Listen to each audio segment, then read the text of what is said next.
On the 26th of November 2008, 10 armed terrorists entered India through the Mumbai coastline and spread out to different parts of the city, shooting, planting bombs and throwing grenades, leaving a trail of blood and mayhem as they went.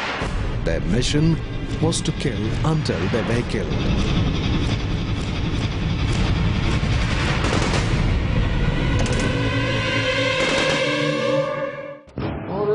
बताया कि ये काम तुम लोगों को करना है, BTS का क्या करने का काम करना है, मतलब ये है कि उधर लोगों को मारना है ना, लोगों को मारना है। हाँ। Ajmal Amir Kasab is one of the 2 terrorists who bathed Mumbai's Chhatrapati Shivaji terminal in blood, killing 52 and injuring over 100 people. On their exit from CST, Kasab and his partner Abu Ismail entered a maternity hospital. Salman and a group of Christian believers were at the hospital to visit a friend who had just given birth. They were about to leave the hospital when they heard the firing of guns.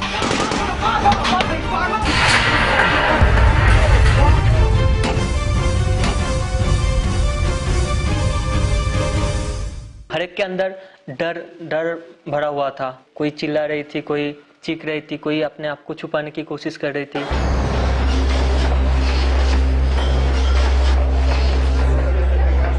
Bathroom है, bathroom के अंदर toilets है, उसके अंदर कुछ लोग हम लोग के जो विश्वासी लोग थे छुप गए।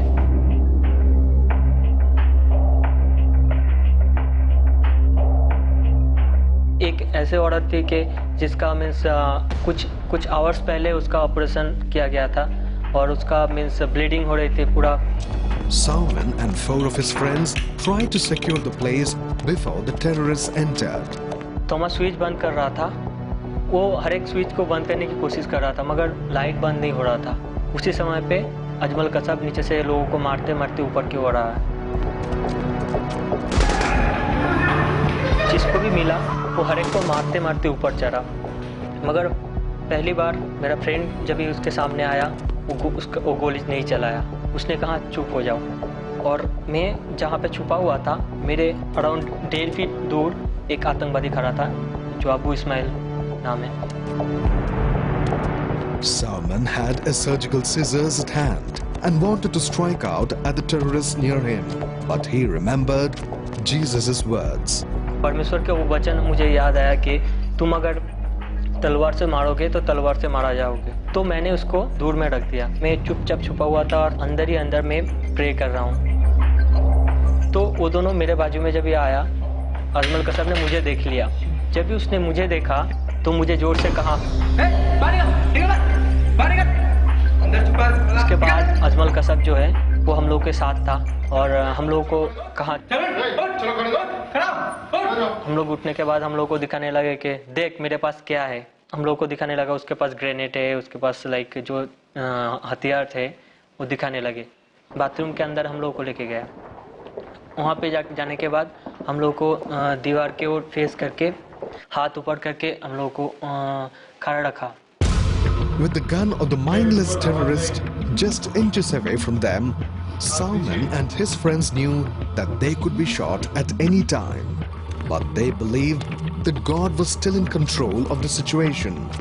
वहाँ पे किसको किस तरह से बिहेव करना है हर एक परमेश्वर ने गाइड किया हम लोगों को। टॉयलेट्स के अंदर जो थे वो लोग भी मोबाइल का स्विच बंद कर दिया, इवन बैटरी निकाल के रख दिया। हर कोई प्रे कर रहा है।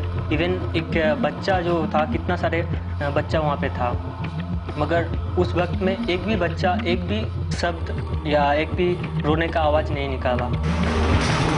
Ajmal Kasab and Abu Ismail were insatiable. उसके बाद उसमें से एक आतंकवादी जो था वो बाहर निकल गए और बाहर निकल के वो भूखे शेर के तरह वो ढूंढ रहा था कि वर्ल्ड में अगर दूसरा किसी को मिल जाए तो उसको लेके आएंगे बोल के।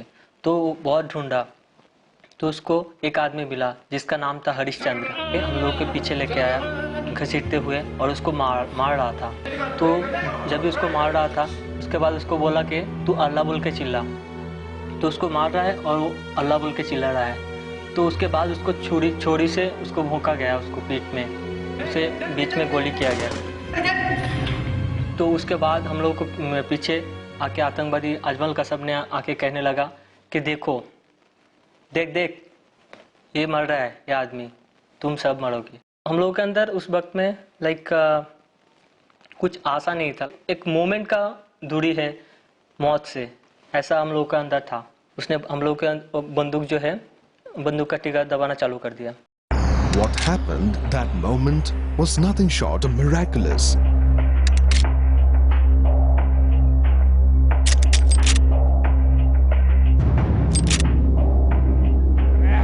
चार आवाज सुनाई दिया टिका दबाने का, मगर कुछ गोली नहीं निकला वहाँ से। तो हम लोग थोड़ा सा शॉक हुआ, क्योंकि हम लोग सोच रहे थे कि अभी मोमेंट में एक आवाज़ आया, शायद एक मर गया, शायद एक मरने वाला है, 2 3 4, मगर थैंक गॉड कोई भी नहीं मरा। तो उसके बाद आतंकवादी ने बाहर आ गया, लॉक कर दिया। इसका मतलब ये नहीं था कि उसके बंदूक में गोली नहीं था, ऐसा नहीं था। सीलिंग की ओर फायरिंग करना चालू कर दिया, और जितने भी ग्लासेस थे, ट्यूबलाइट जो थे, वो सारे तोड़ने लग गए, और पागल जैसे हो जाते हैं उस तरह से वो फायरिंग करना चालू कर दिया। Knowing that Jesus was there with them in the confines of the toilets, Salman and his friends sat down and prayed. वहाँ पे बैठ के हम लोग कंटिन्यूसली प्रे करने लगे। वहाँ पे सिचुएशन ऐसा था कि माहौल में पूरा शांत था, कुछ भी किसी का भी आवाज़ नहीं है। अराउंड 45 मिनट्स के बाद पुलिस वहाँ पे आया, तो हम लोग को बाहर निकाला। Salman believes without a doubt that it was only Jesus who saved them from the bullets of Ajmal Kasab and Abu Ishmael. 26 नवंबर की रात को जो मुंबई शहर पूरा आतंक से भरा हुआ था, हर कोई डरा हुआ था, उस रात को जैसे ताज होटल में बहुत सारे लोगों की जान ली गई, जो CST स्टेशन में बहुत सारे लोग मर गए, इवन रास्ते में बहुत सारे लोग मर गए। मगर हम लोग परमेश्वर से प्रार्थना किया, और परमेश्वर का वचन इस तरह से कहता है कि जहाँ पे 2 या 3 मेरे नाम पे इकट्ठे होते हैं, वहाँ पे मैं होता हूँ। तो परमेश्वर की उपस्थिति ने उस कामा हॉस्पिटल में बहुत सारे लोगों की जान को बचाया है बोल के ये मेरा विश्वास है। हम लोगों के पास कुछ भी नहीं थे, हम लोगों के पास सिर्फ परमेश्वर का वचन था, और उसका विश्वास, हम लोगों को विश्वास था कि परमेश्वर हम लोगों के साथ था, और परमेश्वर ने हमें बचाया, ताकि जब भी हम लोगों के पास बचाने के लिए कोई भी मिलिट्री या पुलिस नहीं आ पहुँचे थे, हमारे परमेश्वर ने हमें उस आतंकवादी के हाथ से बचाया है।